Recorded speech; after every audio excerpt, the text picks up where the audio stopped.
오늘 우리에게 주시는 하나님 말씀은 신약 성경 마태복음 5장 7절입니다.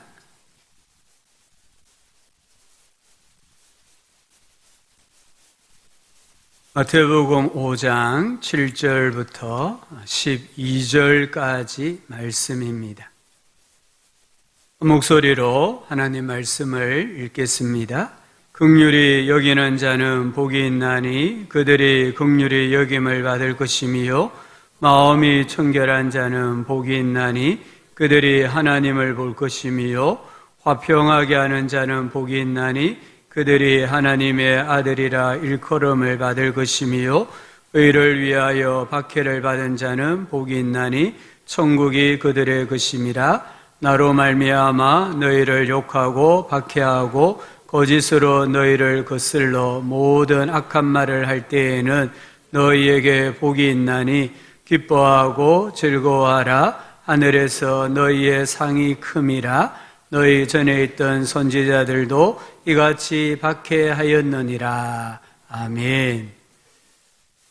한 주 동안 또 주님 안에서 평안하셨습니까? 한번 앞뒤 좌우로 성도님들 얼굴 한번 쳐다보시면 좋을 것 같아요. 평안하셨습니까? 혹시 자신의 기질 또는 성격 유형이 무엇인지 알고 계십니까? 대표적인 성격 유형 검사가 세 가지입니다. 하나는 혈액형으로 검사하고 또 한 가지는 디스크 검사가 있고요. 가장 보편적으로 알려진 성격 유형 검사는 MBTI라는 검사예요. 저도 MBTI 검사로 제 성격 유형 검사를 서너 번 받아보았는데요. 받을 때마다 ISTJ로 나타나더라고요. 그러니까 I는 내성적인 걸 말하고 또 S는 감각적, 또 T는 사고형, J는 판단형, 그런 경향이 강한 성격이다, 이런 뜻입니다. 제가 제 성격을 별로 안 좋아하는데요. 우리나라 국민 13%가 저와 같은 ISTJ 성격을 가지고 있다고 합니다. 우리 성도님들 성격 유형은 무엇입니까? 근데 더 중요한 것은 이 기질 또는 성품은 바뀌지가 않습니다. 기질, 성품은 태생적입니다. 이 기질을 바꿀 수 있는 방법은 하나밖에 없습니다. 죽었다가 다시 태어나는 것입니다. 어떻게 죽었다가 다시 태어날 수 있습니까? 고린도후서 5장 17절은 이렇게 말씀합니다. 그런즉 누구든지 그리스도 안에 있으면 새로운 피조물이라. 이전 것은 지나갔으니 보라 새 것이 되었도다. 여기 중요한 조건이 하나 있습니다. 누구든지 그리스도 안에 있으면입니다. 우리가 아무리 죽었다가 다시 태어난다 할지라도 혈과 육 안에서 죽고 태어나면 기질과 성품은 태생적이라고 했으니까 그대로 똑같은 또 기질 성품을 가져요. 하지만 그리스도 예수 안에서 거듭날 때에 우리의 기질, 우리의 성격은 바뀌게 되어 있습니다. 우리 그리스도인들을 가리켜서 거듭난 자라고 부릅니다. 오늘 여기 팔복은 거듭난 자의 기질입니다. 이 기질은 수양으로, 노력으로, 많은 지식으로 가질 수 있는 게 아닙니다. 이 기질은 내가 예수님을 영접하고 거듭날 때에 불가피하게, 즉 나의 의사와 상관없이 하나님께서 선물로 새겨주시는 신자의 기질 또는 신자의 성품입니다. 그래서 첫 번째 복에서 네 번째 복까지는 우리가 하나님 앞에 설 때마다 나타내야 될 기질을 말합니다. 심령이 가난한 자, 애통하는 자, 온유하는 자, 의에 줄이고 목마른 자. 늘 하나님 앞에 나오면 이런 마음, 이런 성품을 하나님 앞에 보여드려야 합니다. 5번째 복에서 8번째까지의 복은 이웃과의 관계, 사람들과의 관계에서 드러내야 할 우리들의 기질입니다. 오늘은 이 2번째 부분을 함께 나누고자 합니다. 우리가 사람들 앞에서 가져야 될 우리의 초상화가 무엇일까요? 첫 번째는 긍휼히 여기는 자다라고 하셨습니다. 7절에 긍휼히 여기는 자는 복이 있나니 그들이 긍휼히 여김을 받을 것이미요. 오늘 우리 사회에 가장 절실한 성품이 있어야 한다고 하면 긍휼이라고 생각합니다. 긍휼히 여기는 마음을 교회와 신자들이 회복할 때에 오늘 우리가 가지고 있는 문제, 그 문제가 가정의 문제든 교회의 문제든 이 사회의 문제든 그 어떤 문제든지 간에 풀 수 있는 열쇠가 됩니다. 긍휼이란 이 말의 의미는 창자가 뒤틀리는 사랑의 아픔, 슬픔을 말하는 것이에요. 이 긍휼이라는 단어 속에는 어머니의 자궁이라는 뜻이 있습니다. 어머니의 자궁 속에 생명이 잉태됩니다. 그리고 어머니가 10달 동안 이 생명을 양육을 합니다. 그리고 어떻게 합니까? 세상에 내보내는 것을 볼 수 있습니다. 윌리엄 바클레이라는 분은 긍휼은 상대방의 피부 안으로 들어가서 그 사람의 눈으로 보고 그의 사고로 생각하고 그의 감정으로 느낄 수 있는 능력이다라고 했습니다. 이 긍휼이라는 것은 타자가 되는 것이죠. 다른 사람이 되어서 모든 것을 보는 것을 의미해야 합니다.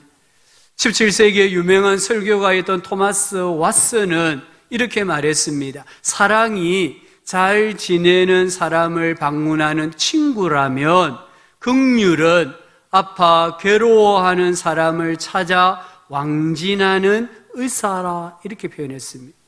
사랑은 그냥 친구입니다. 그러나 긍휼은 찾아가는 왕진하는 의사와 같다라고 했습니다. 오늘 우리 사회에 찾아 왕진하는 의사와 같은 교회, 의사와 같은 그리스도인들이 많아져야 합니다. 긍휼은 하나님의 성품이에요. 선지자 예레미야가 예레미야애가 3장 22절 23절에 보면 이렇게 말합니다. 여호와의 인자와 긍휼이 무궁하심으로 우리가 진멸되지 아니함이니이다. 이것들이 아침마다 새로우니 주의 성실하심이 크시도소이다. 에베소서 2장 4절 5절은 긍휼이 풍성하신 하나님이 우리를 사랑하신 그 큰 사랑을 인하여 허물로 죽은 우리를 그리스도와 함께 살리셨고 너희는 은혜로 구원을 받은 것이라 했습니다. 디도서 3장 5절도 우리를 구원하시되 오직 그의 긍휼하심을 따라 하셨나니 하셨습니다. 여기 말씀에 하나님의 긍휼을 표현하기를 무궁하다, 다함이 없다고 했습니다. 하나님의 긍휼은 오늘 아침에도 새로워졌다라고 말씀합니다. 하나님의 긍휼은 풍성하다고 했습니다. 하나님의 긍휼은 우리 사람이 측량할 수 없이 크다라고 말씀합니다. 이 하나님의 긍휼로 오늘 우리가 구원을 받은 거예요. 그리고 하나님의 이 긍휼로 오늘 하루를 살아갈 수 있는 은혜를 덧입었다라는 것을 꼭 기억을 해야 합니다. 긍휼은 예수님의 마음입니다. 우리 예수님은 긍휼히 여기시는 분이셨습니다. 우리 예수님 가난한 자를 보셨을 때 긍휼히 여기셨습니다. 병든 자를 보시고 긍휼히 여기셨기 때문에 손을 내밀어 치유하여 주시고 회복시켜 주셨습니다. 예수님 주변의 사람들은 전부 다 사회적인 약자였습니다. 소외된 자들이었습니다. 누군가가 불쌍히 여겨주지 아니하면은 살아갈 수 없는 계층의 사람들이었습니다. 이 말씀은 예수님은 긍휼히 여기는 분이라는 것을 말합니다. 우리 예수님 십자가에 달려 죽으실 때에 당신을 십자가에 못 박고 당신을 조롱하는 유대 군중들과 로마 군병들을 향하여서 하나님께 용서의 기도를 드리셨지 않습니까? 그것 역시 우리 예수님은 긍휼히 여기시는 분이심을 말합니다. 이 긍휼은 예수님을 믿는 우리 신자가 가져야 할 마음입니다. 누가복음 10장에 예수님께서 이런 비유를 하셨습니다. 한 강도 만난 사람, 유대인이 있었는데 그가 강도를 만나서 거의 죽게 되어 길가에 버려졌다고 했습니다. 그 길을 제사장이, 레위인이 지나가는데 보았음에도 불구하고 못 본 척하고 지나갔다 했습니다. 분명히 그들에게도 나름대로의 변명거리가 있었을 것입니다. 내가 성전에서 제사를 집례하는 제사장인데, 내가 성전에서 제사장을 돕는 레위 사람인데 내 손에 더러운 피를 묻힐 수 없다. 이런 어쩌면 합당한 변명거리가 있었는지도 모르겠습니다. 첫 번째로 한 사마리아인이 지나갑니다. 이 사마리아 사람은 유대 사람들과 원수 아닌 원수입니다. 같은 땅에 살고 있지만 서로 인사하지 않습니다. 그 땅을 밟지도 않습니다. 왜요? 역사적인 아픔이 있기 때문에 서로가 원수예요. 그러면 이 사마리아인은 강도 만난 유대인을 보았을 때 당연히 원수 취급하고 꼴 좋다, 침뱉고 지나가야 하는 게 마땅합니다. 그런데 성경을 잘 읽어보십시오. 이 사마리아인의 마음에 유대인을 향한 마음이 어떤 마음이었느냐? 불쌍히 여기는 마음이 들었습니다. 불쌍히 여기는 마음을 가졌을 때에 그는 가던 길을 멈추고 그가 가지고 있는 모든 것을 이 사람의 치유와 회복하는데 다 드리는 것을 보지 않습니까? 예수님께서 누가 내 이웃입니까? 질문하는 무리들에게 이 세 사람 중에 누가 강도 만난 자의 이웃이 되겠느냐 물으셨습니다. 예, 자비를 베푼 사람입니다. 그래, 너희도 가서 이와 같이 하라라고 하셨습니다. 하나님은 오늘 우리가 이웃과의 관계 속에 있어서 자비를 실천하는, 자비를 베푸는 그리스도인이 되고 교회가 되기를 원하심을 보여줍니다. 세계적인 복음 전도가였던 빌리 그레암 목사님이 이런 말을 했다고 합니다. 사탄은 우리가 기독교에 대한 이론을 얼마나 잘 세우느냐, 또는 우리가 예수님에 대한 지식을 얼마나 많이 아느냐에 관심이 없다. 사탄은 우리가 예수님을 따라 살지 못하도록 예수님이 자신을 세상에 나타내는 긍휼과 불쌍히 여김과 사랑의 도구로 살지 못하도록 필사적으로 방해한다고 했습니다. 사탄이 기독교에서 긍휼을 제거할 수만 있다고 한다면 기독교 복음의 효능을 무력화시킬 수 있다고 했습니다. 성령의 씨앗이 긍휼이라는 옥토에 떨어질 때에만 복음의 능력이 완전히 꼽힐 수 있다, 이런 말을 했습니다. 오늘 우리 기독교가 회복해야 될 성품이 무엇입니까? 긍휼입니다. 오늘 우리 교회가, 우리 성도님들이 회복해야 될 성품은 긍휼히 여기는 마음이에요. 이 마음을 회복해야 됩니다. 우리는 불쌍히 여기는 영, 친절한 영을 품어야 합니다. 요즘 사람들이 얼마나 완고합니까? 강팍합니까? 학폭이라는 학교 폭력, 이런 것들이 지금 드러나고 있지 않습니까? 정인이 사건을 통해서 우리 사회가 얼마나 무자비하고 무정하고 긍휼이 없는 사회인가를 여실히 우리에게 드러내고 있지 않습니까? 배우자 간의 폭력이 끊이지 않고 있습니다. 왜 그렇습니까? 긍휼히 여기는 마음이 없기 때문이에요. 불쌍한 사람을 보았을 때 긍휼히 여겨야 하고, 약한 사람을 보았을 때 긍휼히 여겨야 합니다. 우리 성도님들, 가정에서 가족들을 긍휼히 여기세요. 남편을 긍휼히 여기고 아내를 긍휼히 여기셔야 됩니다.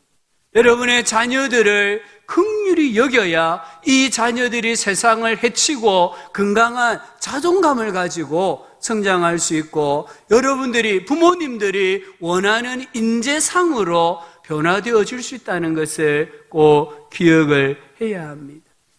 긍휼히 여기는 자는 하나님께로부터 긍휼히 여김을 받는다고 했습니다. 미국의 일본의 유명한 기독교 작가 미우라 아야코라는 분이 있었습니다. 이분이 유명해지기 전에 남편이 벌어오는 수입으로는 살림살이가 너무 어려웠습니다. 그래서 조그마한 구멍가게를 차렸습니다. 근데 너무 장사가 잘 돼요. 트럭으로 물건을 실어 놔라도 부족할 만큼 장사가 너무너무 잘 되었습니다. 당연히 돈도 많이 벌었습니다. 하루는 남편이 동네 한 바퀴를 돌고 오더니 이렇게 말했습니다. 여보, 큰일 났다고. 우리 때문에 동네의 다른 가게들이 다 문을 닫게 생겼다고. 우리가 의도한 것이 아닌데 지금 그렇게 되었다고. 이 말을 들은 미우라 아야코는 결심을 합니다. 내가 팔 수 있는 물건만 팔자. 자파상이 아니라 딱 우리 집에서만 팔 수 있는 것만 팔자. 그렇게 우선순위를 정하고 품목을 정하고 트럭으로 물건을 받지 않았습니다. 자기 집에 물건을 사러 왔는데 없는 물건을 요구하면은 다른 이웃 가게에 가라고 안내를 해 주었다고 합니다. 그로 인해서 시간이 많이 남았습니다. 그래서 그가 좋아했던 글쓰기를 하고 책 읽기를 하면서 소설 한 권을 씁니다. 그 소설이 바로 그 유명한 빙점이라는 책입니다. 그로 말미암아 미우라 아야코는 세계적인 베스트셀러 작가가 됩니다. 하나님께서 긍휼히 여기는 마음을 가졌을 때에 그에게 시간도 주셨고 평안도 주셨고 물질도 주셨고 꿈을 이룰 수 있게 하셨고 명예도 다 주신 것을 볼 수 있습니다. 이게 바로 긍휼히 여기는 자에게 베푸시는 하나님의 긍휼이라는 거예요. 긍휼히 여기신다는 게 무슨 말입니까? 기도 응답이라고 생각합니다. 시편 27편 7절에 여호와여 내가 소리내어 부르짖을 때에 들으시고 또한 나를 긍휼히 여기사 응답하옵소서. 이 시편의 저자가 다윗입니다. 지금 다윗이 인생의 큰 고난을 만났습니다. 그때 하나님께 기도하면서 하나님 나를 긍휼히 여겨달라고 합니다. 왜 그렇습니까? 다윗은 자기 인생을 힘들게 했던 괴롭혔던 사울왕을 긍휼히 여겼기 때문입니다. 자기를 원수같이 대적같이 취급하는 사울왕을 죽일 수 있는 기회가 여러 번 있었지만 다윗은 긍휼을 베풉니다. 그래서 오늘 하나님께 하나님 제가 긍휼히 여기는 삶을 살았던 것처럼 제 인생에 지금 오늘 긍휼히 여겨주셔서 제 기도 들어주시고 저를 이 환난에서 건져 구원하여 달라고 하나님 앞에 기도합니다. 야고보서 2장 13절은 긍휼을 행하지 아니하는 자에게는 긍휼 없는 심판이 있으리라. 긍휼은 심판을 이기고 자랑하느니라. 아멘. 우리가 예수님의 그리스도의 심판대 앞에 섰을 때에 주님께로부터 긍휼히 여기심을 받아야 합니다. 우리가 죄가 없어서 우리가 완전히 성화되어서 천국에 들어가는 게 아닙니다. 우리는 여전히 죄 있는 상태에서 그리스도의 심판대 앞에 서게 될 것이고 심판을 받을 것인데 우리가 긍휼을 행했다고 하면 하나님께서도 예수님께서도 우리에게 긍휼을 베풀어 주신다는 거예요. 그래서 긍휼은 심판을 이기고 자랑한다라고 말씀하고 계십니다. 우리 교회가 우리 성도님들의 삶이 긍휼히 여기는 어머니의 자궁과 같이 생명을 잉태하고 생명을 키워내는 그런 긍휼히 여기는 마음, 기질, 성품을 회복하실 수 있기를 주님의 이름으로 축복합니다. 두 번째 우리가 가져야 될 초상화, 자아상은 마음이 청결한 자입니다. 오늘 8절에 마음이 청결한 자는 복이 있나니 그들이 하나님을 볼 것이다 했습니다. 지금도 그렇지만 그 당시 유대인들은 정결례를 매우 중요하게 생각했습니다. 마가복음 7장 3절 4절을 보면은 바리새인들과 모든 유대인들은 장로들의 전통을 지키어 손을 씻지 않고서는 음식을 먹지 아니하며 또 시장에서 돌아와서도 물을 뿌리지 않고서는 먹지 아니하며 그 외에도 여러 가지를 지키어 오는 것이 있으니 장과 주발과 녹그릇을 씻음이러라. 여기 씻는다 이 말은 반복해서 계속 씻는다, 씻는 일에 집착한다 이 말입니다. 마치 결백증이 있는 사람이 손을 씻는데 피가 나도록 문지르고 씻고 씻는 것처럼 이 유대인들은 몸을 씻는 것, 그리고 온갖 이 밥그릇, 국그릇 이런 것들을 씻는 것을 통해서 정결례를 지키려고 했습니다. 하지만 오늘 예수님 뭐라고 말씀합니까? 마음을 씻으라 라고 하십니다. 우리 예수님은 청결은 의식이나 예전의 문제가 아니야, 마음의 문제야 라고 말씀합니다. 그릇은 깨끗한데 그 안에 담긴 음식이 상했다고 하면 도리어 탈이 납니다. 이 물컵에 들어있는 물이 깨끗해 순수해야 됩니다. 근데 컵은 크리스탈로 너무 예쁜데 이 컵 안에 들어가 있는 물이 오염됐다든지 곰팡이가 폈다든지 심지어 독이 들어있다고 한다면은 아무리 예쁜 컵에 물을 마셔도 죽는 것이에요. 아무리 손을 깨끗하게 씻는다 할지라도 우리 마음이 상했다고 하면은 그 음식은 오히려 급체하고 마는 거예요. 사람들은 외모에, 모양에 관심을 가지지만 예수님은 속에 관심을 가집니다. 우리 사람의 마음은 악마적인 것으로 채워질 수도 있고 천사적인 것으로 채워질 수도 있어요. 우리 사람의 마음은요, 정말 이 우주를 담을 수 있을 만큼 넓기도 하지만 밴댕이 속처럼 좁아질 수도 있는 거예요. 우리 사람의 마음은 바늘로 찔러도 피 한 방울 나오지 않을 냉혈한이 될 수도 있지만 무쇠도 녹일 수 있는 그런 용광로와 같은 열정을 품을 수도 있다는 거예요. 우리 마음은 감사하는 말을 하기도 하지만 저주와 불평하는 말을 하기도 한다는 것이에요. 마태복음 15장 19절 20절에 마음에서 나오는 것은 기억하셔야 됩니다. 예수님 말합니다. 마음에서 나오는 것은 악한 생각, 살인, 간음, 음란, 도둑질, 거짓증언, 비방이니 이런 것들이, 마음에서 나오는 것들이 사람을 더럽게 하는 것이요 씻지 않은 손으로 먹는 것은 사람을 더럽게 하지 못하느니라. 우리가 아무리 이 컵을 깨끗하게 씻고 밥그릇, 국그릇 깨끗하게 씻고 손을 깨끗하게 씻는다 할지라도 마음이 더러우면 이 마음에서 나오는 것이 내 인생을 더럽힌다라고 말씀하는 거예요. 잠언 23장 7절은 대저 그 마음의 생각이 어떠하면 그 위인도 그러하다고 했습니다. 그 사람의 됨됨이는 그 사람의 마음이다라는 말씀입니다. 4장 23절은 무릇 지킬 만한 것 중에 더욱 내 마음을 지키라. 생명의 근원이 이에서 난다라고 했습니다. 우리 마음은 샘물입니다. 생각의 샘, 느낌의 샘, 언어의 샘, 행동의 샘입니다. 이 샘을 깨끗하게 해야 합니다. 간혹 산에 올라가면 약수터가 있습니다. 이 약수터에 졸졸졸 흘러내리는 물을 먹을 수 있을까? 먹을 수 없을까? 거기에 보면은 수질 검사한 표가 붙어 있어요. 이 물은 맛이 음용하기에 적합, 이런 표가 붙어 있으면 그 물을 마셔도 돼요. 그런데 수질 검사해 보니까 물에 박테리아균이 많다든지 세균이 많아서 마실 수 없으면 음용 불가능, 부적합, 이런 편말이 붙어 있어요. 그런 물을 마시면 오히려 몸에 탈이 나는 것입니다. 우리 마음의 샘이 하나님께로부터 적합, 음용할 수 있다라는 판정을 받으려면 우리 마음이 깨끗해야 됩니다.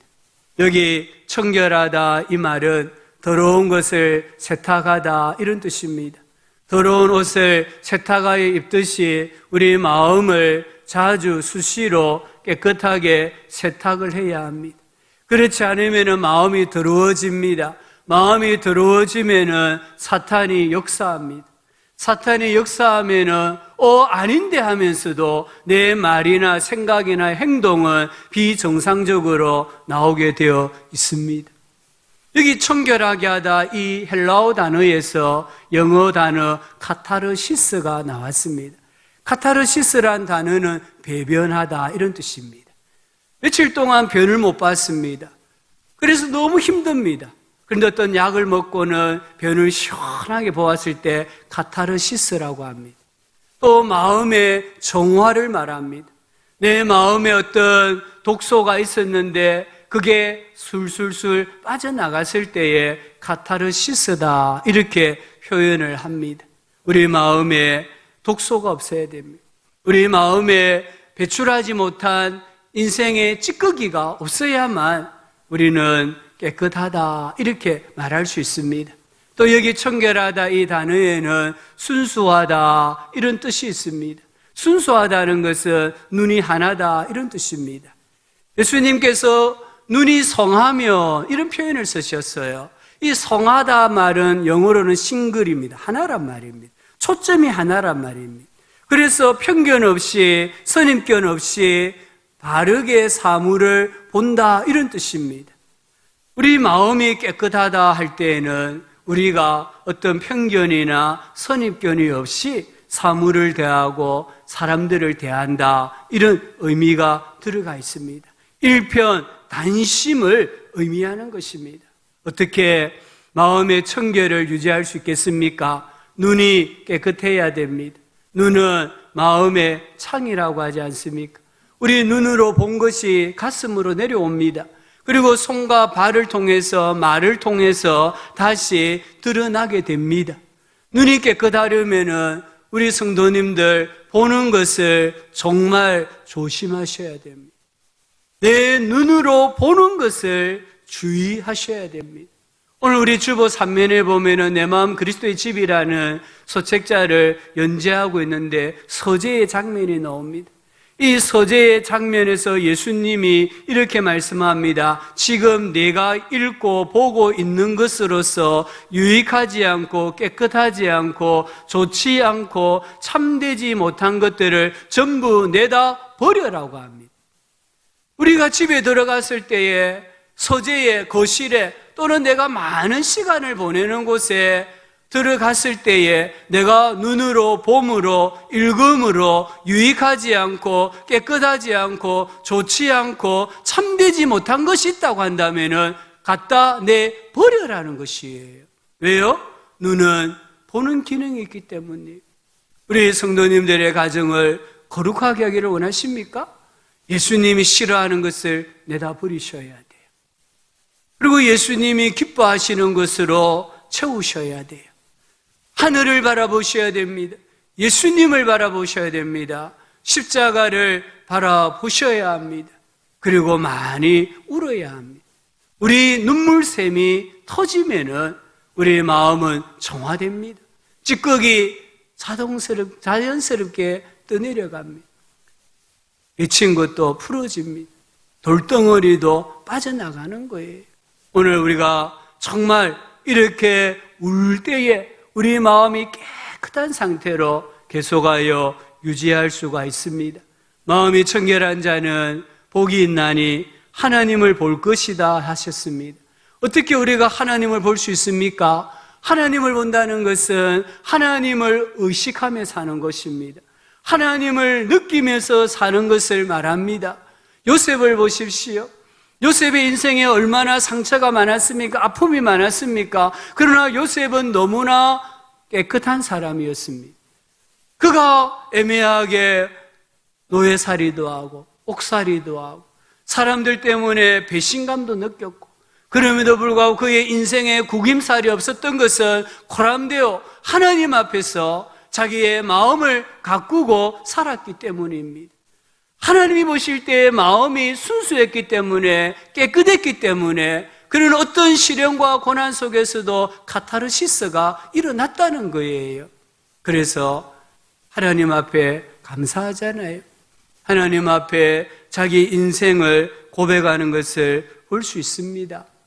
사람들은 환경이 바뀌면은 사람도 변화된다고 생각합니다. 지금까지 그래 왔습니다. 결과가 무엇입니까? 완전한 실패입니다. 이 실험은 완전한 오류로 판명이 되어졌습니다. 아담과 하와가 범죄했을 때 환경은 완벽했습니다. 그래서 오늘 예수님은 우리에게 말씀하시는 거예요. 마음이 청결해지지 못하면은 아무리 좋은 환경이라도, 아무리 좋은 교육이라도, 아무리 많은 물질이라도 사람을 변화시킬 수 없다고 하십니다. 하나님은 오늘 우리에게 환경이 아니다, 마음이다 하시는 거예요.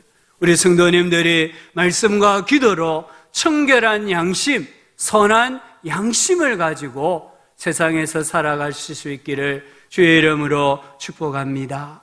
첫 번째는 화평하게 하는 자라고 말씀합니다. 오늘 9절에 화평하게 하는 자는 복이 있나니 그들이 하나님의 아들이라 일컬음을 받을 것이며, 긍휼히 여기는 사람, 마음이 깨끗한 사람이 화평하게 하는 사람입니다. 예수님은 화평자이셨습니다. 예수님은 우리를 하나님과 이웃과 화평하게 하시려고 십자가에 못 박혀 죽으셨습니다. 이사야 53장 7절 보십시오. 예언을 하기를 그가 곤욕을 당하여 괴로울 때에도 그의 입을 열지 아니하였으며 마치 도수장에 끌려간 어린 양과 털 깎는 자 앞에서 잠잠한 양같이 그의 입을 열지 아니하였도다. 화평하게 하시기 위해 죽으셨다 이 말이에요. 예수님은 또한 우리들에게 화목하게 하는 직분을 주셨습니다. 우리가 화목해야 될 대상은 첫 번째는 하나님입니다. 가장 중요한 것입니다. 그런데 우리는 이미 화목하게 하나님과 화목한 관계가 되었습니다. 로마서 5장 1절에 그러므로 우리가 믿음으로 의롭다 하심을 받았으니 우리 주 예수 그리스도로 말미암아 하나님과 화평을 누리자. 우리의 삶이 하나님과 화평을 누리는 삶을 살아야 합니다. 그리고 두 번째는 자기 자신과 화평하셔야 됩니다. 우리 성도님들 자기 자신을 있는 모습 그대로 받아들이고 계십니까? 나의 못난 모습 그대로, 나의 있는 모습 그대로 받아들이고 계십니까? 배우자를, 자녀를, 부모를 지금 있는 모습 그대로 내가 받아들이고 있느냐는 거예요. 받아들이지 못하고 있다면 지금 나는 내 마음과 내 자신과 화평하지 못하고 있는 거예요. 그리스도 예수 안에서 하나님의 평강이 우리 마음과 생각을 지키실 수 있도록 우리가 자기 마음과 화평하셔야 됩니다. 첫 번째는 이웃입니다. 예수님은 이웃을 내 몸과 같이 사랑하라고 하셨습니다. 우리 성도님들이 이웃과의 관계 속에서, 교회 안에서 성도들과의 관계 속에서 화평하셔야 됩니다. 철로 역정을 지었던 존 보년이 이런 말을 했습니다. 이상하다. 이해할 수 없는 것이 하나 있다. 마귀와 싸워야 할 신자들이 교회 안에서 자기들끼리 싸우는구나. 이런 말을 했습니다.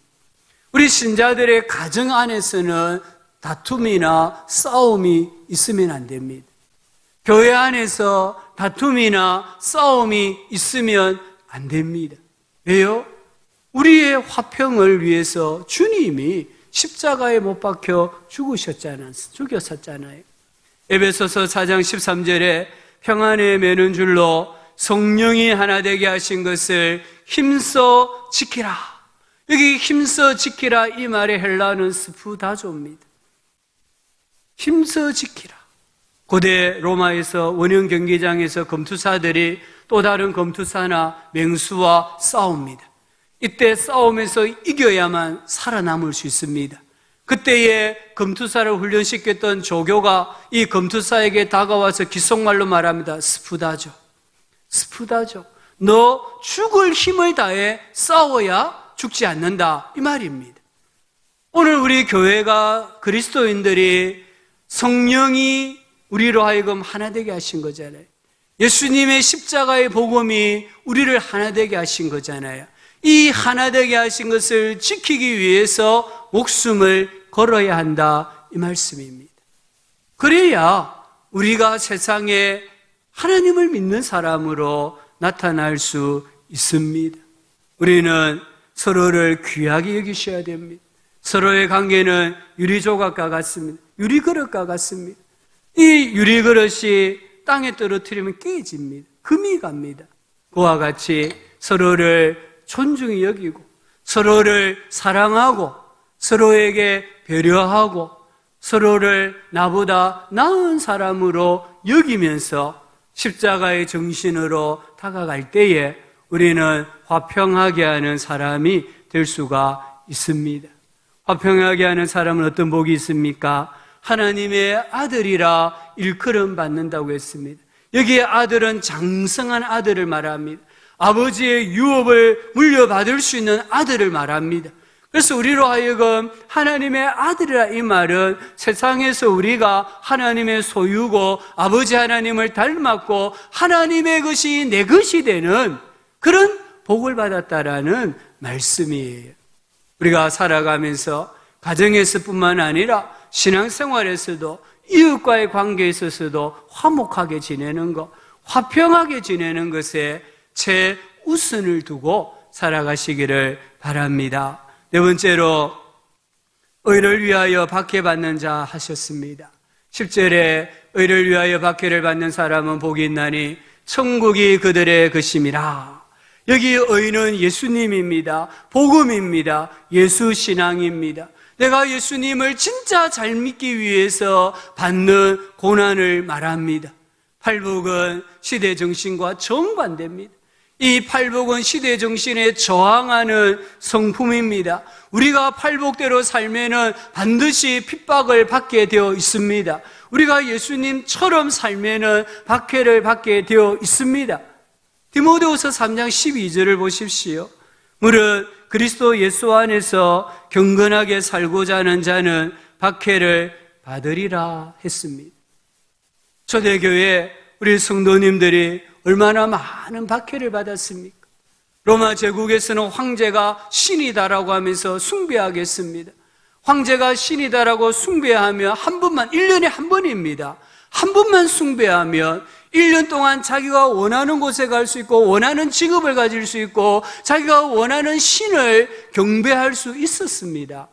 그런데 우리 성도님들은 황제가 주가 아니라 예수님만이 주님이시다 고백했습니다.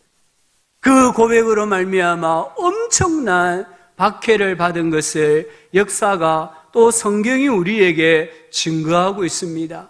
무엇 때문입니까? 예수님은 주님이 아니다. 이 한마디만 하면은 편하게 살아갈 수 있는데 왜 예수님만 주님이라고 고백하면서 박해 가운데 살았습니까? 이유는 하나밖에 없습니다. 예수님에게 속한 사람이기 때문입니다. 예수님에게 속한 사람이기 때문입니다.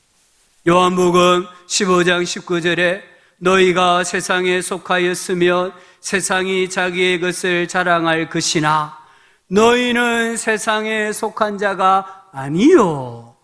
우리를 가리켜 너희는 세상에 속한 자가 아니다고 했습니다. 도리어 내가 너희를 세상에서 택하였기 때문에 세상이 너희를 미워하느니라.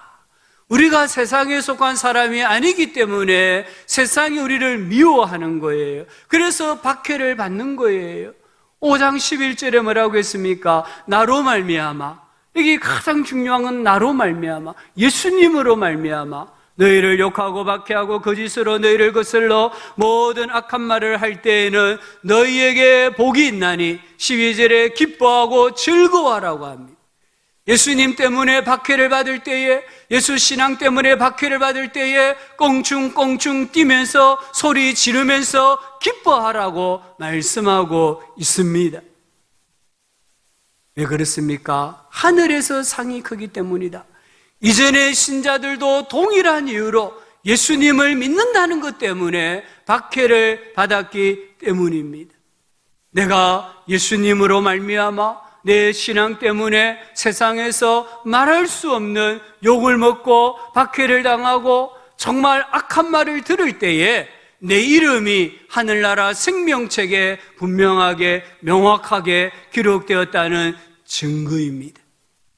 베드로전서 4장 13절 이하에 보면은 사랑하는 자들아 너희가 그리스도의 고난에 참여하는 것으로 즐거워하라. 14절에 너희가 그리스도의 이름으로 치욕을 당하면 복 있는 자로다. 영광의 영 곧 하나님의 영 곧 성령님이 너희 위에 계심이라. 성령 충만한 사람이 세상에서 박해를 받는 거예요. 16절에 만일 그리스도인으로 고난을 받으면 부끄러워하지 말고 그 이름으로 하나님께 영광을 돌리라. 내가 예수님 때문에 박해를 받는다고 하면 즐거워하라고 합니다. 기뻐하라고 합니다. 또한 부끄러워하지 말고 하나님께 영광을 돌리라고 합니다. 무엇 때문입니까? 나의 정체성이 세상에 분명하게 드러났기 때문입니다. 나의 존재가 누구인지 세상이 정확하게 알았기 때문입니다. 그렇기 때문에 우리 신자들은 이 세상에서 예수님 때문에 박해를 받아야 돼요. 신앙 때문에 박해받아야 돼요. 그럴 때 내가 진짜 거듭난 사람이구나, 진짜 내가 예수 믿는 사람이구나가 세상에 증명되기 때문입니다. 1, 2세기 기독교가 어떻게 그 미약하고 소수였던 크리스찬들이 어떻게 로마를 정복하고 세계에 복음을 전파할 수 있었습니까? 이유는 하나밖에 없습니다. 기독교는 박해 대상이었습니다. 기독교는 박해를 받았기 때문입니다. 로마 제국이 기독교에 무수히 박해했습니다. 근데 로마 제국이 몰랐던 게 하나 있었습니다. 기독교는 박해를 받으면 받을수록 번식한다는 것입니다. 교회가 박해를 받으면서 로마 제국 깊숙이 침투되어졌습니다. 그래서 로마를 정복한 것이에요. 세계를 정복한 것입니다. 거짓에는 박해가 없습니다. 거짓에는 핍박이 없습니다. 참인 곳에 박해가 있습니다. 진리인 곳에 박해가 있습니다. 오늘 우리에게 가장 큰 약점이 무엇일까요? 내가 예수님 때문에, 내가 신앙 지키는 것 때문에 박해받았다라는 간증이 없는 것입니다. 우리 나이 많은 어르신들, 우리 앞선 선배들은 예수 믿는다는 것 때문에 주의를 지키기 위해서 얼마나 많은 박해를 받았는지 모릅니다. 성경책을 찢고 성경책을 불태웠다는 간증, 머리카락이 잘렸다는 간증, 감금되었다는 간증, 토요일에 교회에 가지 못하도록 엄청난 일거리를 맡겠다는 간증, 이런 모든 핍박과 고난을 이겨내고 내가 예수를 믿었다, 이런 간증들을 쉽게 들을 수 있었습니다. 그러나 지금은 이런 간증을 듣기가 어려운 시대입니다. 이게 우리의 가장 큰 약점이고 기독교의 신앙의 위기라고 볼 수 있습니다. 박해가 없다는 것은 예수님 말씀대로 믿고 살고 전파하는 삶이 없다는 의미가 있습니다. 전도의 열정과 선교의 열정이 식었다는 의미입니다. 천국을 생각하지 않는다는 의미입니다. 다르게 말하면 신앙생활이 예수님 믿는 게 쉽다, 편하다, 이런 말입니다. 여러분, 기독교 신앙은 절대로 편한 신앙이 아닙니다. 예수님 말씀하셨잖아요. 좁은 길이라고 했잖아요. 이 좁은 길을 걸어가는 게 기독교 신앙인데 지금은 좁은 길이 넓은 길로 둔갑이 되었다는 것이에요. 그래서 너도 나도 예수 믿으려고 하고, 쉽게 예수 믿으려고 하고, 쉽게 신앙생활하려고 하고 있습니다. 이것은 우리의 위기입니다. 결국에는 죽습니다. 유럽 교회를 보십시오. 세계의 복음을 전개했던 그 유럽 교회가 지금은 통통 비어 있지 않습니까? 스폴전이 목회했던 3,000명이 모였던 메트로폴리탄 교회가 백발이 성성한 노인들 몇 분만 모여서 예배를 드리고 있다는 것이에요. 초대교회 시절이 기독교가 가장 왕성했습니다. 우리 한국교회가 언제 힘이 있었는지 아십니까? 일제시대입니다. 공산 치하 때 가장 힘이 있었습니다. 펄떡이는 물고기처럼 기독교가 살아있었습니다. 그러나 지금은 죽어가고 있는 거예요. 박해가 없는 거예요. 박해가 없다 보니까 번식이 없습니다. 박해가 없다 보니까 세상에 영향력을 끼치지 못하고 있습니다. 우리 성도님들 혹시 짝믿음 가정 때문에, 불신 가정 때문에, 아니 내가 좀 더 바르게 교회를 사랑하고 주님을 섬기려는 열정 때문에 작은 박해라도 받고 있다고 한다면 기뻐하십시오. 즐거워하십시오. 성령님이 함께 하십니다. 하나님의 영이 함께 하십니다. 팔복은 예수님의 초상화하면서 동시에 우리 신자의 초상화이기도 합니다. 우리는 예수님을 닮은 사람으로 세상에서 살아가고 있습니다. 우리는 이 세상의 작은 예수로 살아가고 있습니다. 우리는 천국을 복으로 받은 사람들입니다. 이제 이 천국을 다른 사람들에게 나누어 주고 이 땅이 하나님의 나라가 되고 이 땅에 하나님의 통치가 다시 이루어지는 나라로 만들기 위해서 팔복의 삶을 신실하게 살아내는 우리 모두가 되기를 예수님의 이름으로 축복합니다. 하나님 아버지, 우리가 어떤 사람인지 말씀하여 주신 거 감사합니다. 교회가 교회되기를 원합니다. 우리 기독교가 본래의 모습을, 그리스도인들이 본래의 모습을 회복하여서 이 세상을 복음으로 변화시킬 수 있는 은혜 더하여 주옵소서. 예수님의 이름으로 기도합니다. 아멘.